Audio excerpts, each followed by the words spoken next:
Welcome back to the channel, folks. So I bought an RV about a year ago, and anybody who is a new owner of an RV, you realize that it is a learning curve. So I bought the Blackstone, I think it's called the Tailgater Combo. It's half flat top and half grilling surface, which I thought is the best of both worlds because I love my Blackstone grill and I also love my regular grill. But what I found out after using it a couple times is that the wind gets in between the cooking surface and where the flame is, and you have a heck of a time keeping the temperature up. It takes forever to grill things. So what we're going to do today is we are going to build something to block that wind. I recently found out that they sell them on Amazon for like 33 bucks, but I like to build things myself, save a little money where I can. So that's what we're going to do today. So stick around and we're going to see what we can do. First thing we're going to do today is we're going to unpackage these from the carrying cases that they're in. These have been in storage all winter.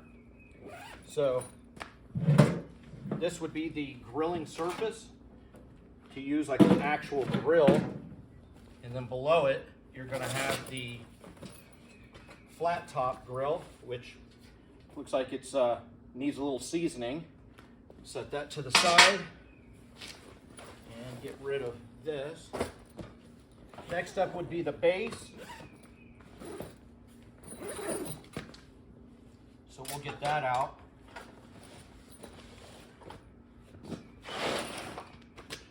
And start setting the legs up.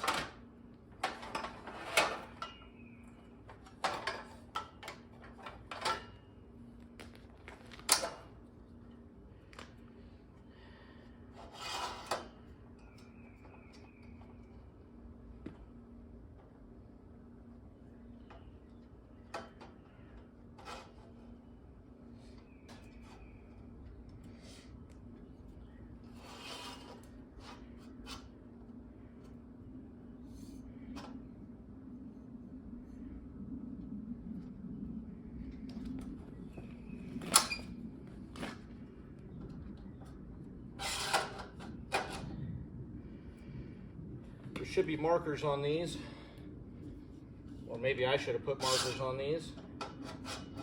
Figure out exactly. But what's kind of nice about these is you can set each one differently in case you're set up on uneven ground.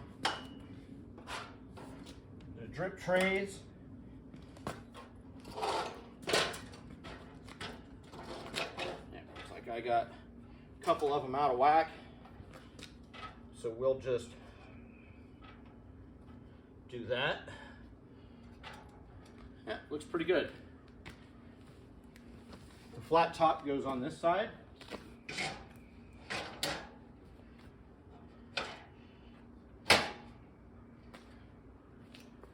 And the grill surface goes on this side. Now I'm not going to worry about fastening these down.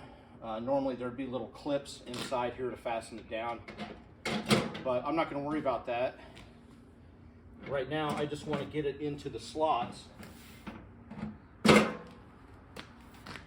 That way I can see what I'm working with. I'll get you over here to take a look. So I've tried a couple different combinations, and what I found, of course, I started with the old license plate. And what I found out was there's actually, I don't think a whole lot of wind is getting in between that little crack that I showed you a minute ago.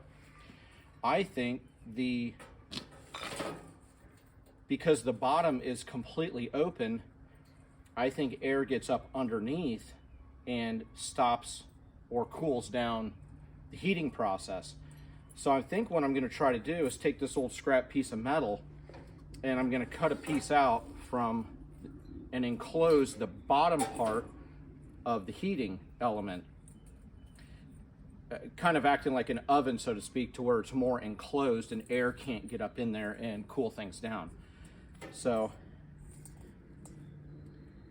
it's just a matter of doing some measuring and a little bit of tack welding, and I think we might be onto something here. So let me get this thing measured and figure out how far I want it to go, extend over past the burners, and I think we're going to be in decent shape.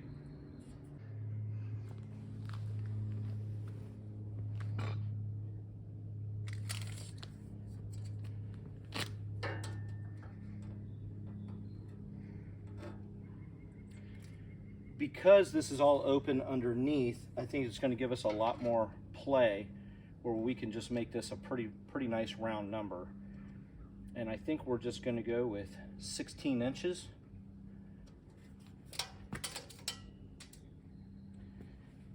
By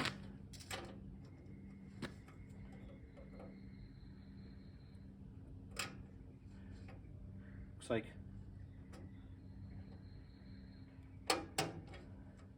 come on 12 5/8 inches. So 16 inches by 12 5/8 inches on here. We'll cut a piece out, we'll kind of fit it into there, see how it looks, and we'll go from there.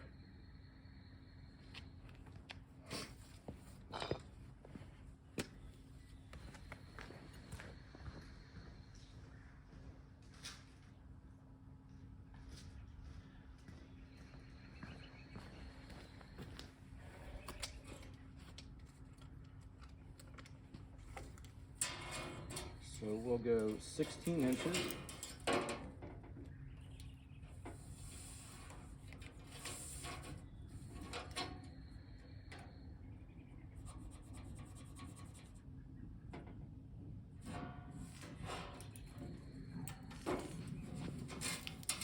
Come on. Sassafras. 16 inches. Got another one down here at 16 inches. And yep, no special tools. Just using a pencil I found. So from there we'll do 12 5/8 down the same lines that we just made. May even cut it just a hair big. That way you can always take off, but you can't always add.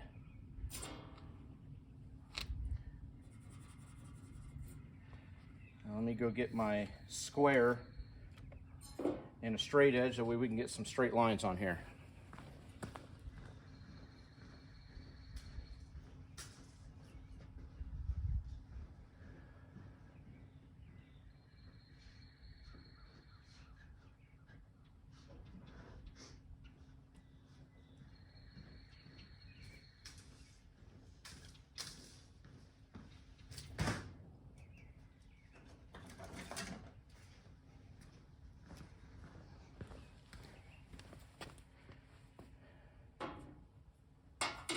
So I got my straight edge.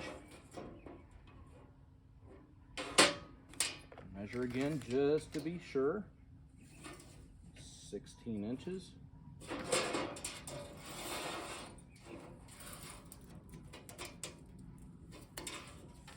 And we'll do 16 inches right where that line is.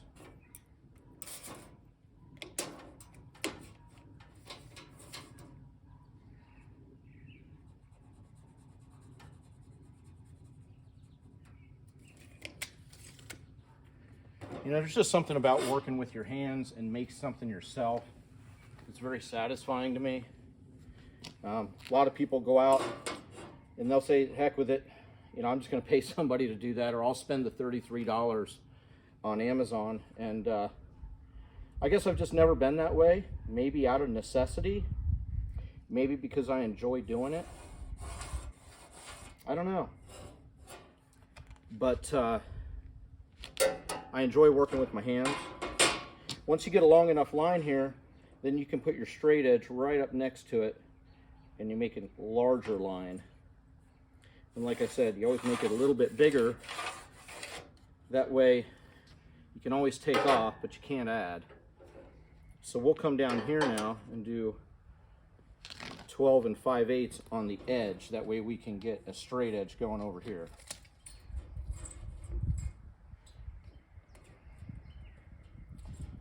As you can see, my Harbor Freight tools, Harbor Freight for the win. Never been able to afford the good stuff. So this stuff lasts me just fine, and if for some reason it would break down, well, it's cheap enough I can go buy another. So I'm going to put a straight edge at 12 5/8. And then I'm going to put my straight edge on it. I know this line is square according to the edge of the metal.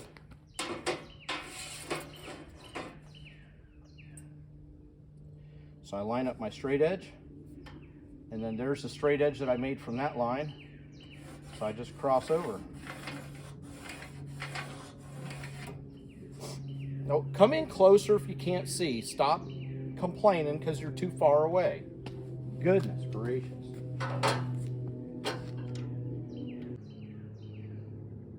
So as you can see, what I did is here's the line for the 16 inches over to the edge. I came down 12 5/8 inches and ran that line. So what we have is this square. That is going to be our surface that we're going to use, and we're going to use it. Sorry, let me get my tools out of the way. We're going to use it to cover up. Here's the burners. Be this one and this one. And we're going to put this piece of metal here underneath of that on top of this beam. So that'll give us a good welding surface at the top of the beam. And then we'll also tack it to the edges over here and over here. And that'll create a barrier so wind can't come up underneath to where the burners are. So let me get this metal cut, and then we'll come back for the fitment.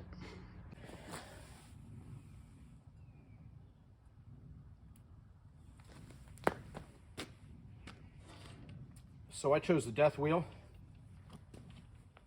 to cut this out, and we're also going to use the approved safety apparatus of the safety squint, as you all know. So what I'm going to do is I'm just going to go ahead and start cutting this out.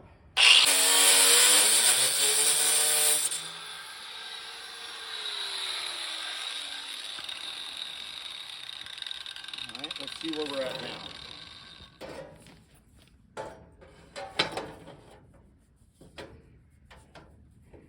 Well, we are definitely a little closer.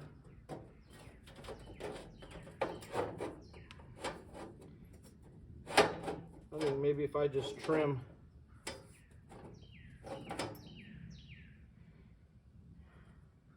about a leg hair off of this.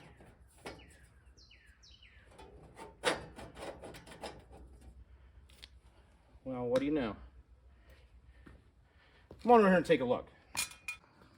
So you can see what I did there. This is the piece of metal, and it's right below where the burners are. So all I really need to do is tack this up, and then I'll put some high temp paint on it if I want to. If not, to be honest with you, nobody's really going to see it anyway. And I think we're going to be golden.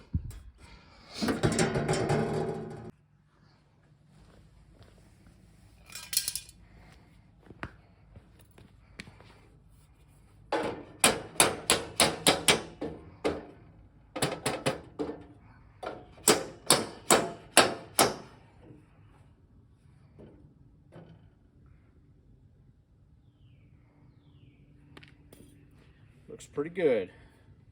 I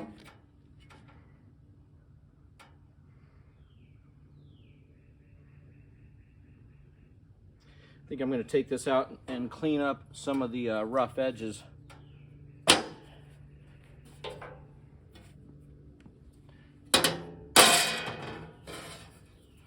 That are on the sides from other times I cut, maybe even a little bit this time. You can use a file to do this. It's just so much funner using the death wheel.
All right, that's much better.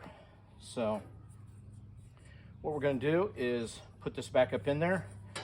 I'll get the welder out, we'll fire it up, and I probably should grind a little bit off of the edges so I can get a nice welding surface, but we're going to try it without.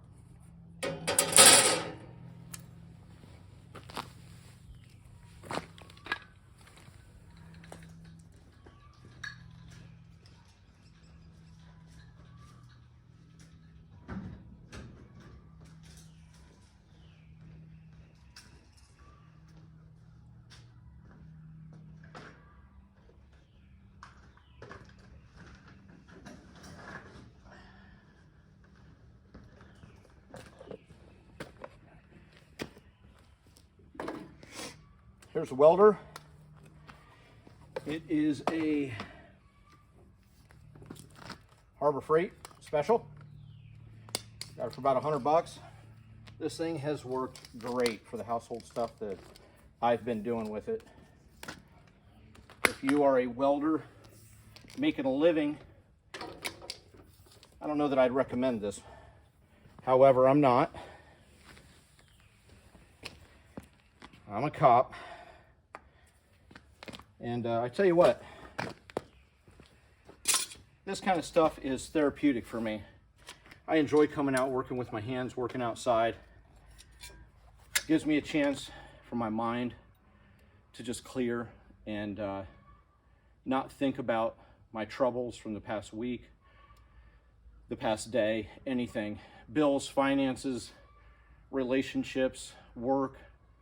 Somehow they all just kind of fade away when I get out and start working with my hands. So maybe it does for you too.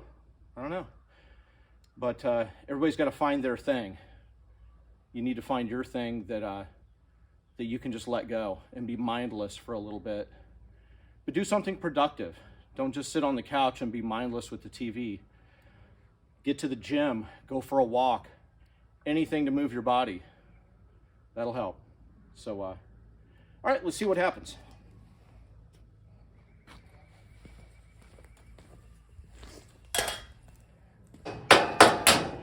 And just get out there, just do something. Looks pretty good. Well, it's not perfect, I'll tell you what. I think it's going to do the job that we want it to do. So let me get my welding hat on. I do not recommend doing the safety squint when it comes to welding. I recommend using approved eye protection and welding helmets and stuff like that, because you will burn your retinas out. So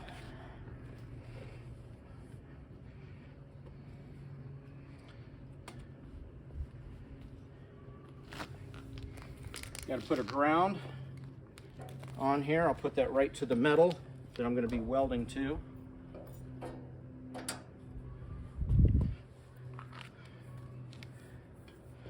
I am going to close my eyes and just see if it'll tack, see if I'm going to need to do a grinding spot. Nah, looks like we might be good. As you can see, I'm closing my eyes when I do that.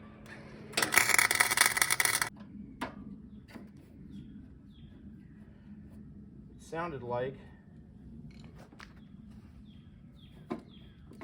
it maybe is done feeding, so I don't know if I'm out of welding wire or what the deal is.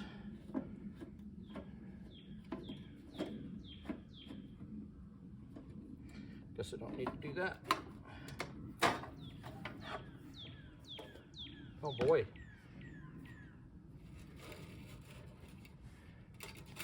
It's like, oh boy, don't do that. Yeah, it came unspooled. I don't know why it did that. Looks like it broke.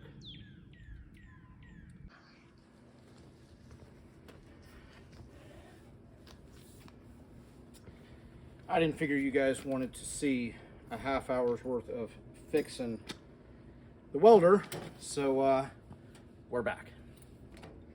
Let's get to it.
Looking pretty good. This is definitely not a professional weld job, but I tell you what, it is tacked in there. Doesn't look like it's going anywhere. Come on over here, take a look. Stop whining, just get in here and look. So I think that'll work really well. Keeping the wind from coming up underneath and getting to the flame. So first camping trip, I'll be sure to video it and make sure that I let you know whether or not it worked real well. But you know what? It got me outside and let me work with my hands a little bit. And it's all a good day when you can do that. So I hope this helps somebody. If nothing else, I hope it helped to motivate you to get up off the couch and do something. I don't care what it is, just move your body, do something. So whatever it is that you do, go do it. Have a great day.